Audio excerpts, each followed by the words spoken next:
dormim aici asta noaptea. Lângă oi la areapă. Uite, am pus cât de ușor că le poți duce pe mâini. Asta e camera de hotel. Te bagi aici.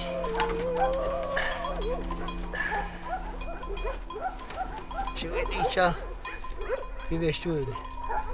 Nevetelele, aici te uiți și păzești oile. Unul aici, unul din jos.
Un sac de la o dată.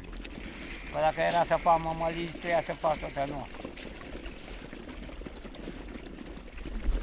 Mai de mult mămălii de astea.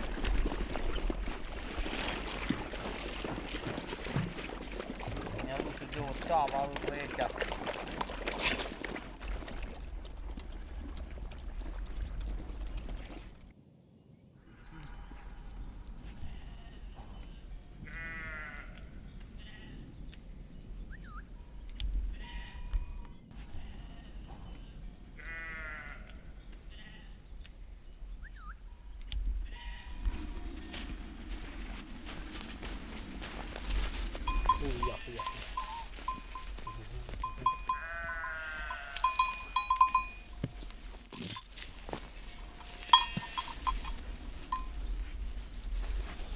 Ciula uscai, ciușcai, ciuș la dea, ciuș bă.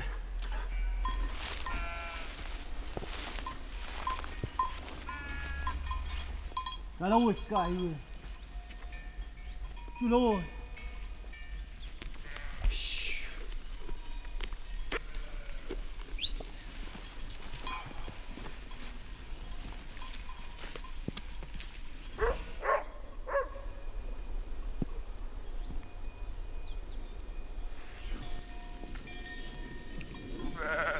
Păi dacă ajută Dumnezeu să le mai putem înmulți sau măcar să le menținem la număr, așa. Dacă îți vremuri tot mai grele. Dacă nu trebuie să le cam rărim, să le împuținem. Până la urmă ajungem de renunțăm dacă vremurile tot rele. Dacă nu se îndreaptă treaba, să fie plătite și ce trebuie, ajunge de renunțăm până la urmă, dacă nu. Ce să faci? Deja e al doilea an în care e tot secetă. Nu, de mai puține nu mai prea poți trăi după ele, că și după ăștia trăiești cum trăiești, nu mai prea ai mult câștig nici de la ăștia, care sunt multe. Dacă ții mai puține, numai 100 de oi sau cea, nu mai poți trăi după ele deloc. Păi nu mai faci niciun profit, nu mai poți nici să trăiești, nici încă profit. Că și anul ăsta n-am făcut profit deloc, profit zero. Suntem pe linia de plutire, cum s-ar veni. No, după atâta oare.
și au avut graj, au avut și vaci și iteci, știi. O cabană faină de vreau. O cabană faină. Cabana Fântânel. E Dumnezeu, oameni răi, nu? Dacă un om ca lumea nu s-a apucat să dea fonici, și dacă e hurită, nu?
Dacă a fost prețul slab la miel și săcetă și de toate, n-am prea făcut profit, mai deloc.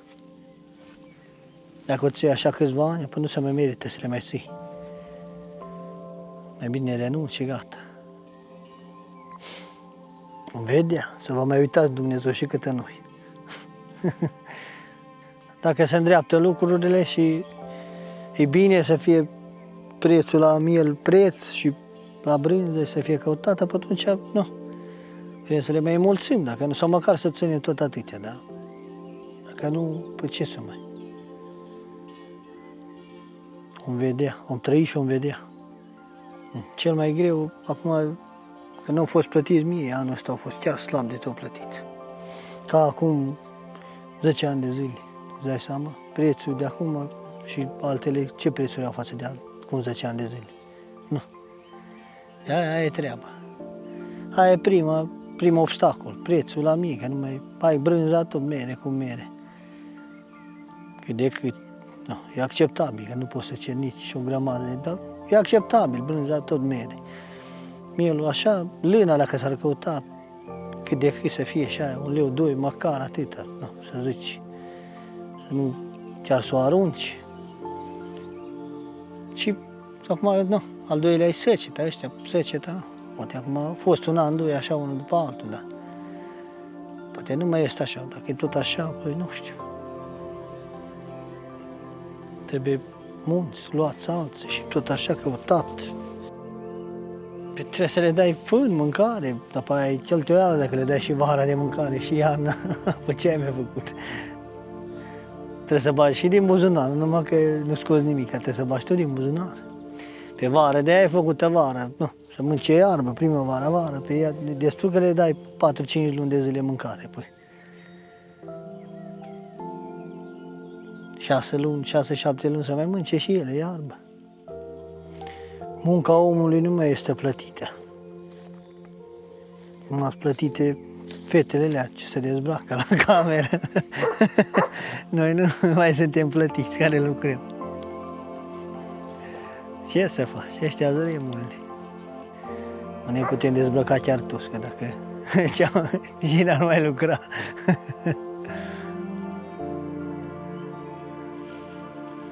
Sperăm spre mai bine. Dacă nici să stai aici să nu-ți placă, ce că te apucă urâtul de plângi prin Părau, pe ce te cherzi. Nu mă apucă că dacă îmi place și nu, mie îmi place când văd oile că mâncă și atunci am o satisfacție, îmi place să mă uit la ele. Nu, trebuie să-ți placă aici ca să stai cu ele, nu poți să stai unii. Stai în vârful muntelui până ninge, până mai mergi acasă așa, din când în când ca un musafir. Stai 2-3 ore și înapoi. Și cu oile ăștia, că e greu să le faci, să le întreții să se îngrașe. Trebuie o grămadă de timp să vezi o oaie grasă și în 2 zile e slabă de moare. Dacă se beteagă sau ceva, sau în 2-3 zile se cunoaște, într-o săptămână e ca scândura.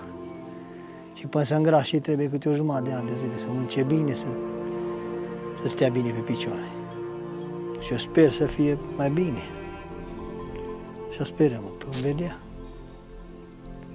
Că noi cu greu suntem învățați, dar pe cât să duci și atâta greu. Duci până la un moment dat, până te saturi, până să umple paharul.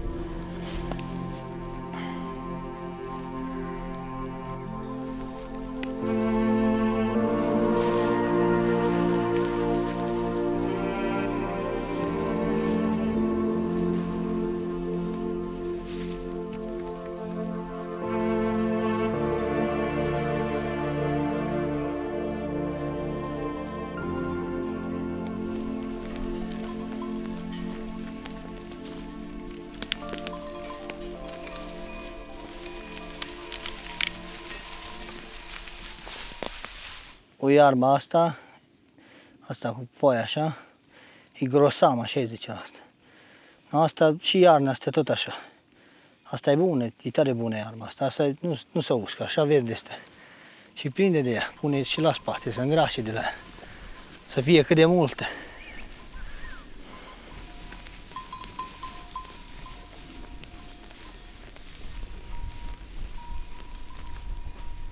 Acum le mai mulgem vreo 2 săptămâni și apoi începem după aia de merem pe toți munți, roate. Și acolo, și acolo. Plecând dimineața, ne întoarcem seara. Ne mutăm poate și aici cu târla. Ne mai mutăm și cu târlele. Să dormim noaptea, să nu ne întoarcem tot la stână acolo. Și colindăm până noiembrie, decembrie, până atunci, până putem. Cât ține timpul și iarba, stăm pe munți.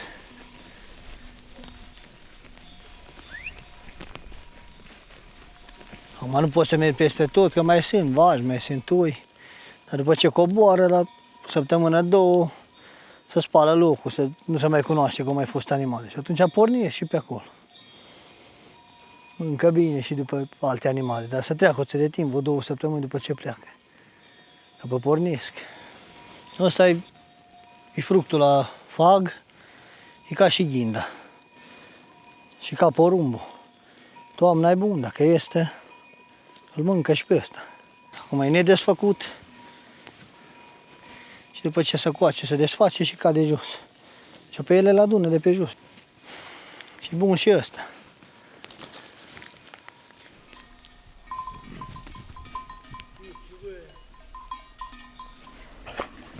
Acum schimbă dinții la el.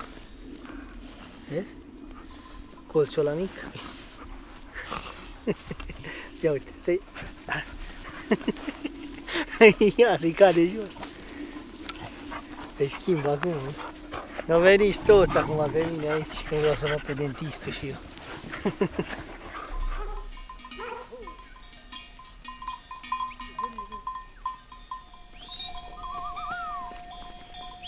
Hai bă!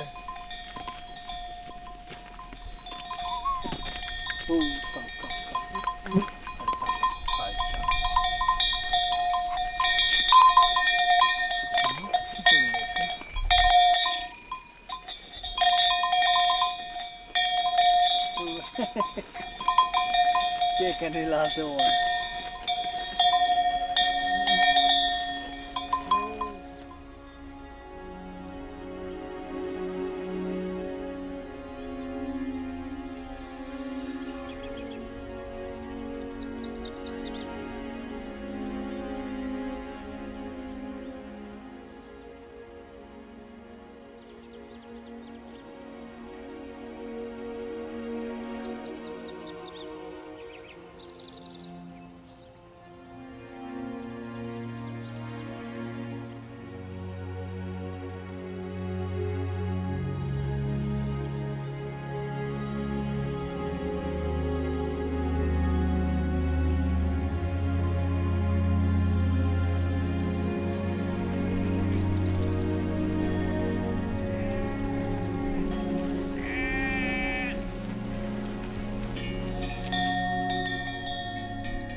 cabană faină, mă. Cabana Fântânile. Oamenii răi, nu? Dacă un om ca lumea nu s-a apucă să dea fonici, și dacă e hurită. Un om care nu știe cum să face, care nu știe cum e greu să până faci un salaș, mai ales în vârful muntele. Ea aducea de o aprovizionare, era de toate, mă găsea și haine și de toate. Bine, nu știu, nu mai făcut-o nimeni. Că venea torii mai de mult, acum nu prea mai umblăm. Că nu mai prea umblă, nici era și venea și... Am mai văzut, dar puțini anul ăsta. Venea și străini și, știi? Pe tot de rândul, și din Germania, Polonia, de tot de rândul venea. Anul ăsta am întâlnit cu doi și anică român prima dată, după aia am văzut că nu român.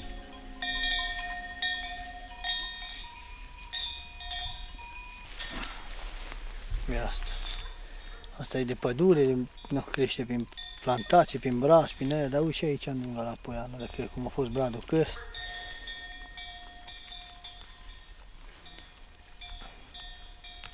Zburătoare, așa zice la asta. Asta iară e o plantă bună, și de lapte din ea și la spate, plantă bună, mâncă de cu totul ea, așa o mâncă, până unde poate, unde tare.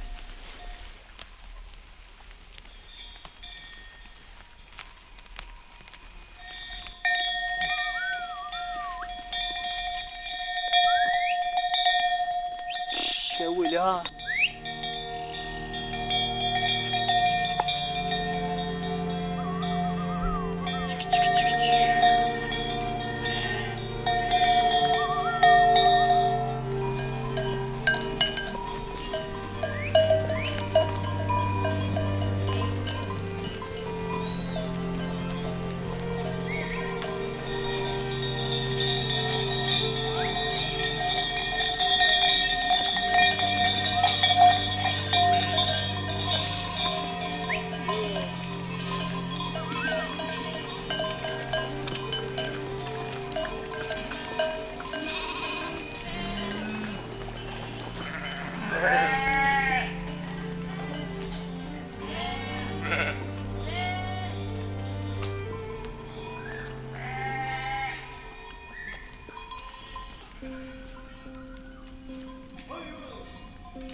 Que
Dacă poți pe noapte lângă voi aici, nu pleacă. Sare la ult, pune în sare ca să nu stea jos, dar uite, tot trântește. Și aici este urmă. Aici le mulge.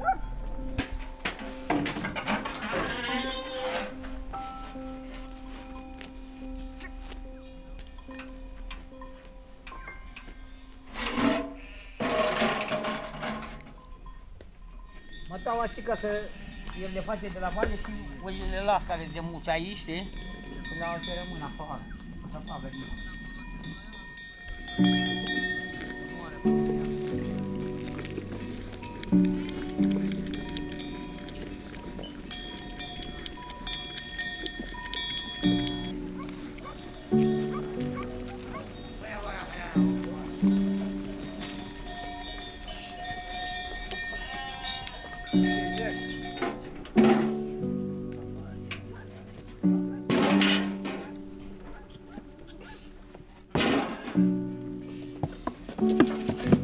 Du-te.